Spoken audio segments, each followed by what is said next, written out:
정치권 상황 깔끔하게 정리해드립니다. 여당 야당 크로스 최가박과 함께 최가박당. 여야 최고의 파트너입니다. 주진우 라이브 공식 여야 대변인 두 분 모셨습니다. 박성준 더불어민주당 의원 어서 오세요. 네, 안녕하세요. 최영두 국민의힘 의원 어서 오세요. 네, 안녕하십니까. 새해 복 많이 받으십시오. 네, 새해 복 많이 받으십시오. 네. 지역구에도 인사하고 오셨죠. 네, 그렇습니다. 네, 자 지역에 계신 분들, 그 주변 분들한테 예. 설 맞아서 인사 말씀으로 시작하겠습니다. 먼저 최영두 의원님. 예, 새해는 모든 일 뜻대로 만사 형통, 마산 형통하십시오. 이 만사 형통에서 니은자만 옮기면은 제 고향 제 지역구 마산이 됩니다. 네. 만사 형통, 마산 형통하십시오. 네. 박성준 의원님. 네, 새해 복 많이 받으시고요. 뭐 따뜻함 또 정겨운 한 해가 되길 바라겠고요. 또 모든 분들이 소원하는 바 잘 이루어지기를 저도 기원하겠습니다. 네.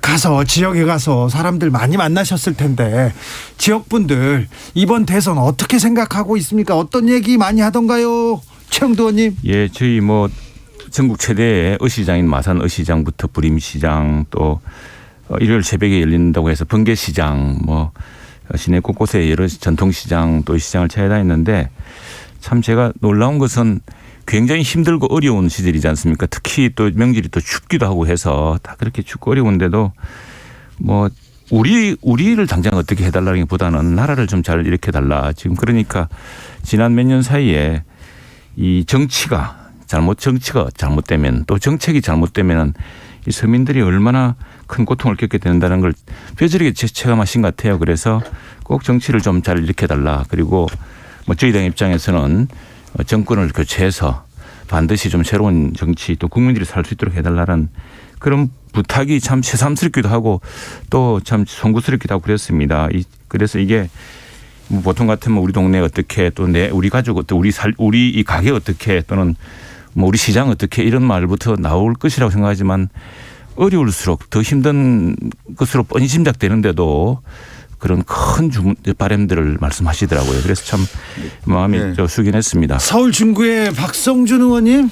저 중구 성동구인데 저희 지역에도 시장이 상당히 많습니다. 근데 보통 이제 설 인사하면 이제 시장 중심으로 돌게 되고 또 주택가에 있는 뭐 상가 중심으로 좀 많이 돌게 되는데 두 가지인 것 같아요. 하나는 상당히 이제 어렵다라는 말씀하시고 이런 이제 추경이라든가 재정적 지원에 대한 관심들이 상당히 높다라는 것을 좀 피부로 느낄 수가 있을 것 같고요.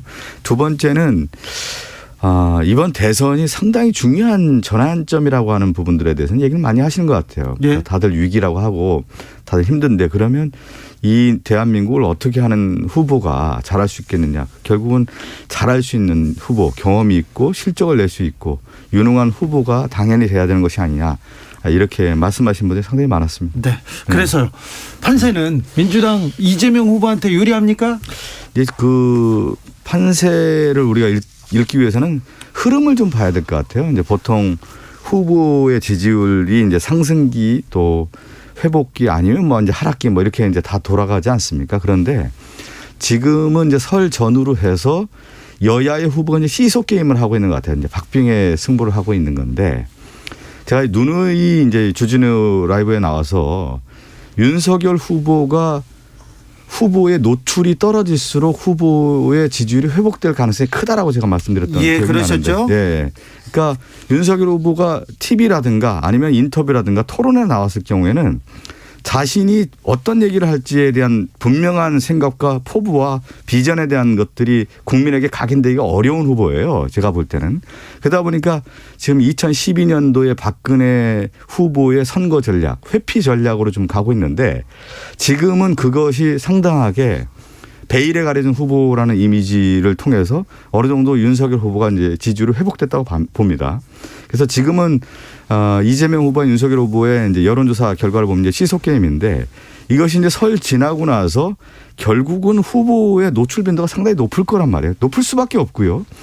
그러한 차원에서는 상당히 앞으로 판세가 요동칠 가능성이 크다 이렇게. 박성준 의원님 그렇다면 끝까지 잠수함 작전으로 계속 안 나오면 어떻게 합니까? 잠수함 작전이 2012년도에 박근혜 전략은 먹혔는데 네. 또다시 먹힐 수는 없죠. 왜 그러냐면 윤석열 후보와 관련된 국민의 목소리가 당신이 이 입을 통해서 국가의 정책과 비전을 듣고 싶다라고 하는 목소리가 지금 커졌거든요. 그렇기 때문에 윤석열 후보가 마지못해 양자 토론도 하겠다라고 얘기가 나왔다가 결국은 이제 회피로 했단 말이죠.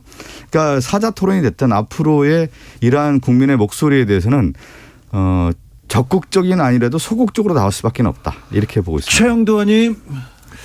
참 무슨 말씀이신지 다시 이해가 안 되는 민주당식 아마 그 판시 분석 같은 이해가 안 됐습니까? 예, 그렇게 제 말이 이해가 안 됩니다. 도대체 어느 나라 이야기를 하는지 잘 모르겠는데. 아니 앵커 출신이고 지금 네. 제가 아니 이렇게 이제 이게 설득력이 또 없었나요? 이런 게 있습니다. 예. 민주당식 이 판시 분석이 참 그건 뭐 좋을 대로 하시면 되는데 어쨌거나 정권 교체에 대한 열기가 참 어마어마합니다. 그래서 그동안 우리 당이 뭐 실망시킨 것도 많았고 또 부족한 것도 아직 많은데 그 정권 교체의 거대한 열기가 뭐 국민의힘 그리고 윤석열 후보를 지금 밀어붙이고 있는 형국입니다. 그래서 더 잘해라, 더 열심히 바짝 해라라는 그런 주문이 많은 것이고 지금 또 거기에다가 지금 윤석열 후보라든가 우리 당도 어느 정도 지금 진열을 정비해서 네. 기대를 모으려고 더욱 노력하고 있습니다. 그리고 뭐 토론 이야기를 하셨는데 지금 토론을 원래 양자 토론을 하자고 한 것이 원래 이제 우리 당 입장은 법정 토론이 3회 이상 있게 돼 있습니다. 그리고 안철수 후보가 주장했듯이 5% 이상이 다 방송에 나와야 되는 이런 사실은 그것이 이제 이 룰이거든요. 근데 룰이 있어서 저희들은 뭐 법정 토론뿐 아니라 세팅이 되면은 다 그렇게 할 생각을 했는데 그걸 양자 토론을 지난 11월 12월부터 하자고 계속 주장해 오다가 양자 토론 안 하겠다고 지금 하지 않습니까? 지금 그것도 누가 안 하겠다. 누가 안 하겠다는 이재명 건가요? 후보가 안 하겠다 했죠. 아니, 우리는 왜 하겠다는 그러세요? 것이고 왜 그렇습니까 정말. 자 이겁니다. 네. 자 이게 이제 이 상당히 아니, 팩트를 정확하게 전달해 주십시오. 것이기 때문에 그게 자료 문제가 돼서 거론이 되지 않았습니까? 그래서 우리는 사실은 주 국민들의 의혹의 대상이고 또 이재명 후보가 당사자이니까 대장동 관련된 문제들에 대한 자료를 좀 이게 원래 선관위의 TV 토론에도 규정이 되어 있습니다. A3 뭐 용지 이내에서 이렇게 보여주면은 확대는 안 해주고 그걸 볼 수 있게 되어 있는데 뭐 거기에 대해서 이제 민주당이 털면서 이게 사실은 불발이 돼버리거든요. 그래서 그런데 그걸 통틀어 뭐 그냥 갑자기 그래서 오늘 윤석열 후보가 한마디 했죠. 참 그동안 양자 토론 하자더니 허세가 드러났다. 토론의 형식이 무슨 중요합니까? 하려면 하면 그동안 그렇게 요구했다면 해야지요. 해야 되고 또 우리야 법정 토론뿐 아니라 모든 토론을 하겠다고 했던 입장이고 민주당이 양자 토론을 요구했던 만큼 그걸 지금 하면 되는데 그게 자꾸 무슨 형식을 붙여가지고 지금 못하게 한 것인데 그걸 사태를 이렇게 이야기를 하시니까 박성준 의원님. 예. 아니 이제 양자 토론은 모든 토론에 대해서 다 국민의힘 주장했던 것을 우리 민주당이 다 받아줬죠. 처음에 양자 토론을 하고 무자료 토론을 주장한 것이 원래 국민의힘이었습니다. 그래서 그렇게 하자고 했고요. 네. 그리고 어떤 형식에 대해서도 크게 뭐 우리가 그 조건을 걸지 않았기 때문에 다 토론하자고 하는 건데 결국은 후보가 어떤 정책과 생각을 갖고 있는지 국민에게 소상히 알려주는 양자 토론이 돼야 되지 않겠습니까? 그랬을 경우에 정치 경제라든가 특히 외교 안보 현안 이런 문제까지도 하는 게 중요하다라고 하는 것이 우리 당의 이제 생각이 있었던 거죠. 그런데 이제 또 주제와 상관없이 토론하자 그런 부분도 이제 받아줬단 말이에요. 그런데 결국 그러면 후보가 정말 능력 있는 후보냐 이 사안에 대해서 제대로 파악하고 있느냐에 대한 것을 보고 싶다. 그리고 윤석열 후보가 어떤 문제가 있을 때 TV 같은 경우는 뭡니까? 국민이 그 윤석열 후보의 눈을 보고 싶어 하잖아요. 맨날 그 밑에 이렇게 자료만 보고 그렇게 해서는 안 된다. 결국 후보가 자신감 있게 좀 할 수 있는 그런 모습으로 나와라고 하는 얘기인데 그리고 국민의힘에서 조건을 걸었던 모든 내용들에 대해서 민주당이 다 수용하지 않았습니까? 그런데 제가 앞서도 얘기했지만 윤석열 후보 자체가 지금 회피 전략으로 가고 있다. 저는 처음에 윤석열 후보가 이런 문제에 대해서 적극적으로 나올 줄 알았더니 상당히 좀 아웃사이더적인 어떤 경향으로 좀 가고 있는 거 아니냐. 최영도 의원님. 네. 지금 박성준 의원께서 계속 지적하는데 윤석열 후보가 노출을 계속 자제하고 회피 전략으로 가고 있다는 이 평가에 대해서는 어떻게 보십니까? 뭐 그렇게 보시면 마음대로 보시고 네. 예, 모든 이 선거도 그렇고 전쟁도 그렇고 지피지기 아니겠습니까? 그런데 자꾸 아닌 걸 그렇다고 우기면서 하면은 그 생산에 아주 불리합니다. 근데 이제 하나 말씀드리면은 이게 지금 그게 결국에는 선관위 토론 규정에서 그 이제 성일종 의원이 이 협상팀에 참여를 했습니다. 예. 했는데 이렇게 했습니다. 중앙선거방송토론위원회 주간 후보자 토론의 규정에도 A4 용지 규격에 이내 서류, 도표, 그림 그 밖에 참고 자료를 사용할 수 있도록 명시되어 있습니다. 그런데 이걸 이제 지금 민주당에서는 안 된다. 민주당에서 그러면 아무런 종이도 펜도 필요 없이 그냥 맨몸으로 나와라 이렇게 주장했습니까? 민주당에서 그런 이야기죠. 지금 이거 민주당 이야기는 지금 박성중 의원이 말씀하시지만 아니 국정의 능력을 보여주려면은 보지 않고 할 능력이 있어야 되는 것이 아니냐 하는데 그건 다른 문제입니다. 그런데 내가 예를 들게요. 제가 미국에서 공부를 할 때 시험을 보는데 두 가지 테스트, 오픈북 테스트가 있고. 자, 미국에서 공부할 때 나왔습니다. 예. 왜냐하면은 그때 이제 제가 공부한 학교가 또 존스 홉킨스 아니면 케네디 스쿨이어서 케네디 스쿨. 대통령을 하버드 케네디 스쿨 나왔습니다. 거기 말하자면 그 정치인들을 많이 교육시키는 학교고 그렇죠. 행정가를 교육시키는 학교인데 젊은 정치인들 많이 선생님들이 이렇게 이야기합니다. 이제 그 어떤 것은 책을 펼칠 시간이 없다.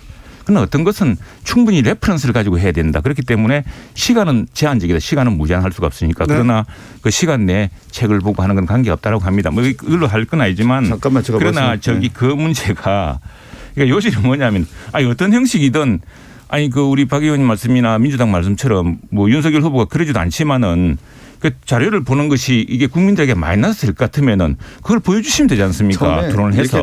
그런데 왜냐하면 결과적으로는 대장동을 자료라든가 이런 것들 구체적인 증거로 논박하는 것을 피하려고 하신 것이다. 처음에 이제 국민의힘에서 양자 토론하면서 그냥 무자료 토론하자고 한 거예요. 그래서 이게 좋다. 네. 그렇게 하고 토론이 다 이제 그 준비 상황이 진행된 겁니다. 그런데 지금 최영두 의원이 얘기하는 것처럼 오픈북 테스트라고 하는 용어를 썼는데 그동안에 윤석열 후보 오픈북 발표 많이 했잖아요. 보고 다 했지 않습니까? 그러면 이제 본 모습으로 나와서 유권자에게 윤석열 후보가 갖고 있는 생각과 철학과 비전 이런 것을 발표해 줄 필요가 있지 않겠습니까? 판단하면 되는 겁니다. 그러니까 그것을 그래서 그걸 보는 것이 그리고 실제로 그렇지도 않고 어떻게 토론하면서 이걸 봅니까? 민주당에서는 그냥 자료 보고 하자고 하는데 자료 보고 하자고 하시지 그러셨어요. 이렇게 맞습니다. 자료 보자는 문제가 아니고 우리가 이제 무슨 판넬 같은 거 갖고 오는 것을 보면 잠깐만요. 자 그리고 토론의 형식이라는 게 그렇게 어렵지가 않아요. 그리고 내용도 그렇고요. 왜 그러냐면 저도 우리 이제 방송을 이렇게 해오지 않습니까? 기본적인 주제가 딱 정해지면 그 관련된 내용을 가지고 양자 토론하면 되는 겁니다. 사실은. 예. 근데 그 토론 주제도 하지 말자는 거 아니겠어요? 저쪽 국민의힘에서. 근데 대통령 후보라고 했을 경우에 그냥 첫 인사를 할 때 이 후보가 무엇을 가지고 토론하느냐. 예를 들어서 정치 현안이 됐든 경제 현안이 됐든 외교 현안이 됐든 이런 부분에 대해서 집중적으로 토론해서 이 사람이 갖고 있는 정말 국가를 운영할 수 있는 능력이 있느냐 국정 철학이 있느냐에 대한 부분을 보고 싶어 하는 거 아니겠습니까? 그렇지만 국민의힘에서도 이런 주제도 없이 하자 해서 이제 받아준 거 아니겠습니까? 그런데 그러면 이 정도 할 정도 되면 주제 없이 한다고 하면 그 전제 자체가 뭐냐 주제 없이 한다라는 것은 내가 어떤 것도 다 소화할 수 있다라고 하는 것의 전제 조건인 거예요. 쉽게 얘기하면. 그래서 그렇게 자신 있게 나오라는 얘기예요. 하시면 되는 거지 뭘 우리가 그래서 그런 모습을 보여주면 되잖아요. 되는데 어쨌든 양자 토론 하자고 하더니 결국 안 하는 것은 오히려 허세였다는 걸 보여주는 거 언제든지 양자 토론을 합시다. 양자 토론 지금 무사는 민주당 탓이다. 저는 볼 때 민주당이 허세였다. 네. 아무튼 민주당에서는 계속해서 회피하고 있다. 제가 어쨌든 말 많은 사람이 이유가 다 있는 겁니다. 예언 아닌 예언을 얼마 전에 하지 않았습니까? 윤석열 후보가 양자 토론이 됐든 법정 토론 이전에 사자 토론이 됐든 상당히 회피 전략일 것이다. 그리고 지금 윤석열 후보의 전체적인 흐름을 보면은 링 안에서 싸우기를 원하지 않는다. 링 밖에서 싸우기를 원한다. 그렇다면 사자 토론, 모레 사자 토론은 이루어집니까? 윤석열 후보 나오죠?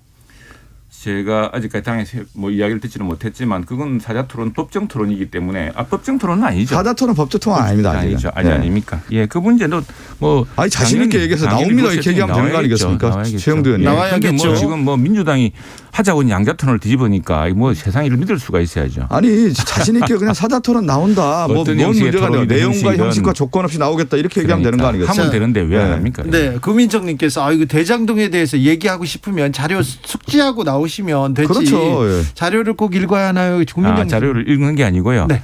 그 토론의 효과를 극대화하기 위해서 어떤 경우에 우리도 KBS 심야 토론 나오고 하지만은 민주당이 그런 걸 더 잘 준비합니다. 그래서 우리가 많이 느꼈어요. 아, 이게 다 토론이지만 그 그래픽이라든가 이런 게 훨씬 신빙성이 있어 보이거든요. 그런 토론의 일종의 전략입니다. 네. 자, 다음 주제로 넘어가겠습니다. 자, 미국 통이고 미국에서 공부하셔서 이 문제는 좀 물어보고 싶었습니다. 제가 연휴에도 여성가족부 폐지. 뭐 이게 뭐 젊은 층들한테 영향을 미쳤다, 뭐 그래서 뭐 지지율이 올랐다 이런 분석도 있지만 아니라는 사람도 있는데, 그런데 이번 설 연휴에 사드 추가 배치 6자 공약을 또 던졌습니다.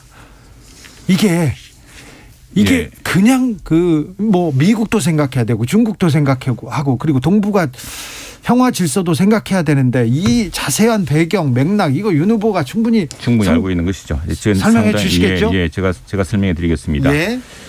우리 대통령께서도 지금 이 모라토리움의 경계에 있다. 왜냐하면 모라토리움이냐 미사일하고 핵미사일 실험을 하지 않겠다는 것이 남북 대화의 큰 전제였습니다. 예. 대통령도 그렇게 믿었고, 근데 지금 굉장히 그 모라토리움, 그러니까 이 경계를 벗어나고 있고 유엔 안보리가 다 걱정하고 있습니다. 우리나라만 대통령 선거에 빠져가지고 지금 이 문제를 남의 문제처럼 생각하고 사실 우리 문제입니다. 우리 문제고 북한의 그 탄도미사일에 굉장히 위험한 수준으로 가고 있습니다. 미국도 경계하고 있고.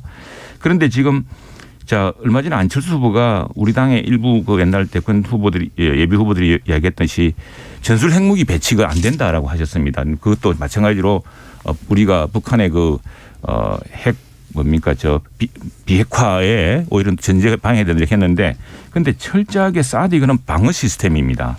그리고 사드는 상징적인데 지금 우리 윤 후보가 하는 것은 중청적 미사일 방어망을 구축하자는 겁니다. 자, 보십시오. 북한에서 미사일 하나를 발사를 해버리면 남한은 초토화됩니다. 정말로 우리 대한민국은. 이게 주식시장에 지난주에 하루에 외국 자본이 50조가 빠져나갔다고 하는데 그 주가 폭락으로 해서 주가가 약간 떨어짐으로 해서 굉장히 지정학적 위기가 큰 상황. 그럼 우리는 근데 미사일이나 이걸 먼저 선제 공격할 수가 없습니다. 그러면 어떻게 하느냐. 방어망이 중요하죠. 지난번에 선제 공격이라는 것도 공격이 완전히 확정적일 때 우리가 막기 전에, 왜냐하면 고도에서는 막기 힘드니까 그 기지를 먼저 공격한다는 게 선제 공격의 방어적 선제 공격 말고 선제 타격. 공격하면 안 되죠. 큰일 납니다. 그렇습니다. 네, 맞습니다. 큰일 납니다. 선제 타격이고 네. 저는 말이 좀 헷갈렸습니다. 네. 그래서 중청적 미사일 방어망, 북한이 지금 굉장히 고도화된 방어망을 구축하고 있습니다. 그것 때문에 지금 북한의 미사일 이건 명백한 유엔 안보리 위반이고 우리 정부도 이 모라토리움을 지켜주기를 바라는 사안인데 이게 어렵게 하고 있습니다. 때문에 그런데 우리나라 대통령 후보는 여기에 대해서 아무도 우리 안보 문제에 이야기를 하지 않고 있습니다. 이 때문에 사드 추가 배치라는 것은 이게 중국의 반발이 문제가, 중국도 만일 그렇게 한다면 이건 순전히 북한의 그 미사일을 방어하기 위한 시스템일 뿐인데. 근데 지난번에 사드 배치로 제가 한 말씀 좀 드리고요. 그 윤석열 후보가 이렇게 했으면 좋겠어요. 사드 추가 배치와 관련해서 그 공약을 윤석열 후보를 입을 통해서 기자들의 질문과 아니면 전문가들의 질문을 통해서 윤석열 후보가 직접 얘기했으면 좋겠습니다. 이 사드 추가 배치와 관련된 전후 맥락이라든가 역사적 관점에 대해서 국제 정세를 제대로 알고 얘기하는지 모르겠어요. 윤석열 후보가요. 이건 뭐냐면 미중 관계와 관련된 굉장히 중요한 문제인데 지금 전 세계 전략은 미국은 그거 아니겠습니까? 대중국 포위 전략 아니겠어요. 근데 사드를 추가 배치했을 경우에 대중국 포위 전략에 한국이 어떻게 되면 전진 기지가 되는 겁니다. 과거에 사드 배치됐을 경우에 중국이 얼마나 반발했습니까?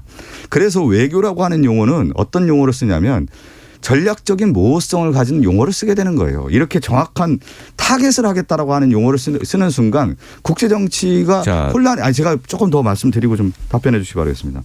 그리고 말은 쉽죠. 북한 미사일 선제 타격하겠다. 근데 타격할 수가 있습니까? 지금 현재 상황에서 미중 관계도 그렇고 지금 한미 관계에서 전시작전권 환수가 되지 않은 상황에서 한국이 독자적인 전략을 할 수가 있겠습니까? 군사작전을. 그러한 차원도 좀 제대로 알고 얘기했으면 좋겠고요.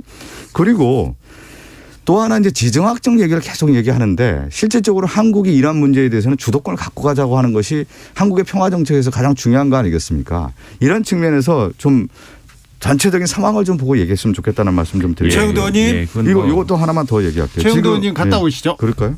네, 그건 뭐 우리 박 의원님 걱정하는 이상으로 우리도 걱정하고 있고 우선의 사드 문제는 그 모호성, 중국에 대한 모호성을 우리가 없애야 됩니다. 사드가 이게 우리 주권의 문제입니다.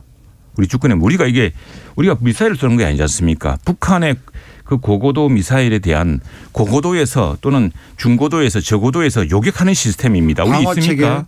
우리가 킬체인이라는 것도 모두 이런 미국의 전략 자산으로 통해서 가능해지는 겁니다. 그런데 그걸 처음에는 좀 아래쪽으로 했더니 성주에 했더니 성주에서 이제 그 큰 반발이 있어서 다시 약간 북쪽으로 올라서 뿐인데 기본적으로는 이게 사드라는 것이 전시에 미국이 이 저 부산과 이 대한민국을 북한의 그 굉장히 큰 미사일 타격으로부터 100% 보호할 수 있는 것도 아닙니다. 가급적 많이 보호하자는 취지고 그건 우리 주권의 문제, 우리 안보의 문제인데 그 문제를 솔직히 말씀드리면 지난 정부에서 중국을 의식해서 중국이 너무 크게 반발하니까 했지만 그러나 자신의 안보와 자신의 이해관계를 그걸 보호하게 하는 그 정책이 잘못됐던 겁니다. 아니, 그래서 지금 최영도 사드라는 것은 우리 방어 체계고요. 제가 우리 이번에 국방위에서도 뭡니까 예결위에서도 이 북한 미사일을 우리는 먼저 쏠 수가 없기 때문에 선제 타격이라는 것은 자기들이 확정적으로 딱 발타들을 세우고 쏘기 카운트다운 들어갈 때 바로 그걸 먼저 무너뜨릴 수 있는 그런 걸 말하는 것이지. 근데 그걸 하려면 뭐가 필요하냐면 이런 요격 시스템도 중요하지만 탐지 시스템 매우 중요합니다. 사드가 바로 탐지에 관한 문제이고요. 네네. 우리 마찬가지로 제가 이번에 국방부에서 제출한 예산 중에 저궤도 위성을 통한 촘촘한 감시 이런 게 꼭 필요하다고 생각합니다. 그러니까 전략적 방위 시스템을 갖추고 군사적인 어떤 전략 안보 정책을 강화하겠다 얘기하면 되는 건데 이렇게 사드 추가 배치라는 용어를 썼을 경우에 어떻게 되냐면 이 용어 자체가 한국이 미중에 있어서 어느 한 국가를 선택할 수밖에 없다. 선택한다. 이러한 제시를 하게 되는 거예요. 그래서 오히려 한국이 미국과 중국과의 관계에서 그 공간 자체를 좁히는 그러한 선택을 할 여지가 큰 겁니다. 이런 정책 자체가. 그래서 상당히 우리가 볼 때 국제정치에서 이런 전략적 무기를 배치할 때는 전략적 모호성을 가져야 되고 한국적인 국익 차원에서 이 문제를 접근해야 되는 것이지 단순하게 선언적 의미로서의 사드 배치. 그래서 선제 타격했다. 북한 미사일 그 징후만 보더라도 선제 타격했다라고 하는 이런 용어를 썼을 경우에는 결국 뭐가 되는 겁니까? 한반도의 국제 정세를 불안하게 하는 가장 결정적 요인 아니겠습니까? 태양광을 두고 지금 이준석 대표가 그 중국 반중에 대한 정서에 조금 기대는 거 아닌가 이런 얘기도 하는데 이번 사드 배치도 그렇고 사드 아니 그렇지는 않습니다. 이게 왜냐하면 반중 정서하고는 상관이 없습니까? 사드 배치가 무슨 네. 북한이 쏘는 미사일처럼 유엔 안보리 규정이 입은 국제법 위반도 아닙니다. 이건 우리 자주권의 문제입니다. 아까 우리가 북한의 핵 미사일 도발 위협으로부터 지키기 위한 그러니까 우리가 중국말 다 들을 수 있습니까? 중국은 맨날 쌍중단을 이야기합니다. 쌍중단. 그리고 북한 핵무기에 대해서 한마디 말도 하지 않고 있습니다. 그래서 오히려 이걸 북한을 자기들은 중국의 지금 전략적인 공깃돌로 사용하고 하면서 한반도의 안보 위기 같은 거는 그들도 보지도 않는데 우리가 무슨 중국 눈치를 본다고 해서 중국이 우리를 봐줍니까? 그렇지 않습니다. 윤석열 후보가 얼마 전에 왜 그런 얘기 하지 않았어요? 뭐 중국이 한국을 싫어하고 한국이 또 중국을 싫어한다. 그런 단어를 대통령 후보가 쓰지 않았습니까? 그 부분은 실언이죠. 이게 완전 실언이고요. 아니 그러니까 물론 후보로서 제가 좀 얘기하는데 아니 잠깐만 제가 좀 말씀드리고 그러니까 후보가 국제 정서에 아주 그 함수 관계를 잘 알아야 되는 겁니다. 그래서 이러한 용어를 쓸 때는 어떻게 하고 그 전후 맥락이 뭐고 그 이후에 사이드 이펙트라고 할까요? 역효과가 있다고 하면 어떻게 방지할 것인지에 대해서도 생각을 하고 얘기해야 되는 건데 단순하게 그냥 사드 추가 배치 한 줄 얘기해가지고 정말 오해의 요지가 이렇게 크게 만들 필요가 있겠습니까? 현대사의 모든 그 비밀 문서뿐 아니라 해서 책도 쓰고 이 한미 특히 북핵 육자회담도 취재해보고 해서 이 문제는 비교적 다른 의원보다는 좀 경험이 있는 편인데 전문가죠. 이 문제가 우리가 정말 착각에 빠지면 안 됩니다. 우리가 우리를 지키기 위한 여러 가지 자위 수단이 분명히 있어야 되고 그리고 선제 타격만 하더라도 북한 핵미사일 모라토리움을 가져왔던 미 국방부 장관 페리가 처음에 제안했을 때 페리 프로세스 바로 그 사람도 부시 정부 초기에 북한이 다시 그 모라토리움을 무시하려고 그랬을 때 6788님께서 현실적으로 중국 무시하고 나라 유지할 수 있나요? 얘기하는 박성준 자유수단 얘기를 자꾸 하는데 지금 우리나라요 그 국방비가 한 55조 정도 되는 걸 제가 알고 있는데 이 국방비 55조가 북한의 전체 나라의 GNP보다 많습니다. 네. 이런 정도의 우리나라가 안보면이라든가 군사 전차적인 측면에서 우위에 있다라는 거예요. 그런 면에서 이러한 만약에 국제 정세에 영향을 미칠 수 있는 부분은 한국이 주도를 가지고 이런 문제에 대해서 전략적으로 판단해야지 그냥 선언적 의미로 해서는 이제 비대칭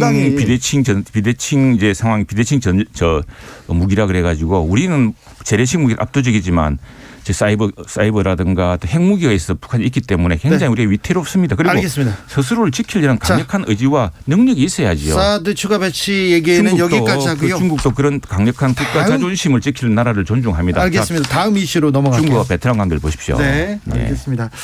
자, 윤석열 후보가 직접 이 부분에 대해서 설명할 시간이 오기를 좀 기대해 보겠습니다. 윤석열 무슨 후보가 얘기? 꼭 설명해 주길 바랍니다. 네, 자, 안철수 후보와의 단일화는 어떻게 됩니까? 짧게 좀 물어봅니다. 지금 관심이 없는 것 같습니다. 이제. 안철수 후보 이제 스스로 판단해야 될 문제도 있을 테고 기본적으로는 국민의 열기가 단일화 무조건 정권 교체를 해야 된다. 특히 안철수 후보에 대한 이제 여러 가지 그 여망과 압박도 많을 거라 생각을 합니다. 그건 뭐 이루어질 것으로 보고 있고요. 그건 양쪽이 뭐 협상하는 문제가 아니라 생각합니다. 그건 큰 결단의 협상이 문제가 아니고 결단의 문제다. 이루어진다. 네, 이루어집니다. 그 한국 정치의 이제 단일화가 항상 이제 큰 변수가 됐는데 저도 이번 대선에서 마지막 변수가 이제 단일화입니다. 근데 단일화가 이루어지기 위해서는 몇 가지 요건이 있는데요. 보통 단일화는 약자 연합입니다. 약자. 그러니까 후보 자신이 이 후보의 도움이 없이는 승리하기 어렵다는 판단에서의 약자 연합이고 두 번째는 이 연합을 했을 경우에 단일화했을 경우에 반드시 승리할 수 있다는 확신이 있어야 되는 거예요. 세 번째는 이게 더 중요합니다. 단일화를 했을 경우에 누구를 위한 단일화느냐. 결국은 국민을 위한 단일화해야 되는 건데 그들만의 리그전이라고 하는 감동이 없을 경우에는 성공하기 어려운데 과연 이제 단일화 국면에서 이 세 가지 요건을 충족시킬 수 있느냐에 대한 부분은 저는 좀 약간 회의적입니다. 마지막 변수 중에 하나 박근혜 전 대통령께서 이제 병원을 나와서 이렇게 2월 중순쯤에 메시지를 내신다고 하는데 어떤 메시지가 나올까요, 최영도 의원님? 이전에 한번 우리 총선 전에 메시지를 내셨죠. 예. 중간중간에 메시지를 내신 적은 있었습니다. 그런 기조가 아닐까 생각합니다. 크게 생각하시는 분이고 나라를 많이 걱정하신 데 비해서 참 국민들이 때로는 잘 몰라져서 서운했던 그런 상황도 많았고 했으니까 정말 지금 이 나라가 필요한 상황이 정말 무엇인지를 보고서 정확한 메시지가 나올 거라 생각을 합니다. 박성준 의원님. 저는 뭐 박근혜 전 대통령의 이제 메시지 뭐 전 대통령으로서 충분히 낼 수 있다고 봅니다. 근데 결국은 전 대통령의 메시지라고 하는 것은 국민 통합에 대한 부분이 중요하지 않겠어요? 근데 그런 관점에서는 많이 나온다고 하면 좀 잘 지켜보겠습니다. 네. 혹시 윤석열 후보에 대해서 뭐 직접 그런 건 없겠죠? 그런 게 있겠습니까? 네. 지금 뭐 그걸 국민들이 바랍니까? 국민들이 바라는 말다 그런 이야기를 하실 거라고 봅니다. 네. 내일 이재명, 김동연 후보가 전격적으로 양자 토론을 하기로 됐는데 네네. 자, 어떤 이야기가 나올까요? 박성준은. 지금 크게 세 가지 주제로 한다고 해요. 대통령 후보의 이제 양자 토론이라고 하는 분야에 있어서는 이제 정치 현안 분야가 있고요. 또 경제 분야하고 외교 분야 이렇게 세 가지로 나눠서 그야말로 이제 과감 없이 무자료 가지고 자료가 없습니까? 그럼요. 자유롭게. 그래서 이재명 후보와 김동연 후보의 양자 토론을 좀 보고 야 우리나라도 좀 이런 토론을 할 수 있구나라고 하는 그런 자신감과 우리나라 대선 토론이 이 정도 이제 성장이 됐고 수준이 높아졌구나 이런 모델을 좀 제시했으면 하는 바람입니다. 최영도 의원님. 그 참 토론 잘하니까 단단히 준비하고 오시고요. 그리고 하나 예를 들고 있습니다. 이번 대통령이 만물박사고 퀴즈왕이 아닙니다. 그런 대통령 뽑으면 안 됩니다. 솔직히 말씀드리면. 왜냐하면은 자 우리 80년대 경제가 정말 어려서 나라 망하는 줄 알았습니다. 그때도. 그랬는데 그때 이제 3조 호황도 있었지만 잘하는 사람이 경제 수석이었죠. 김재기라는 사람이 있었고. 그래서 3조 호황에서 정말 그 이후에 정보와 혁명까지 이루어질 수 있는 기반을 마련했고 또 하나 노태우 대통령 때 볼까요? 지금 우리 올해 참 이달이 바로 남북 비핵화 공동선언 한 딱 30주년 해입니다. 그리고 네. 올해가 북한하고 수교한 지 딱 30년, 중국하고 수교한 지 30년 되는 해입니다. 네. 이런 외교적 성과를 거뒀던 대통령이 어떤 분이었냐면은 그분이 뭐 외교 박사가 아니었습니다. 노태우 정권 때 있었던 예. 일이죠. 노태우 때 훌륭한 외교관들 그리고 그 당시에 여소야대였습니다. 김대중, 김영삼 대통령의 큰 정당들이 있을 시기에 협력하는 협치로 이루어지는 것이죠. 그리고 외교적인 가장 큰 성취를 이뤘던 30년 전에 그런 걸 보더라도 저는 이런 부분에서 그 사람을 쓸 수 있는 능력 그리고 어떤 전체의 그 리드로서의 팀 오브 라이벌들을 이끌 수 있는 능력 같은 것들이 더 중요하고 그런 것들을 볼 수 있는 기본적인 철학과 배경이 굉장히 돋보이는 것이 이번 TV 토론의 핵심이 될 것이다 봅니다. 아니 그때도 뭐 저 노태우 대통령도 이제 TV 토론하면서 검증을 받았지 않겠습니까? 그리고 노태우 대통령 같은 경우도 87년 체제 하에서의 정치적 훈련을 좀 받았던 것이죠.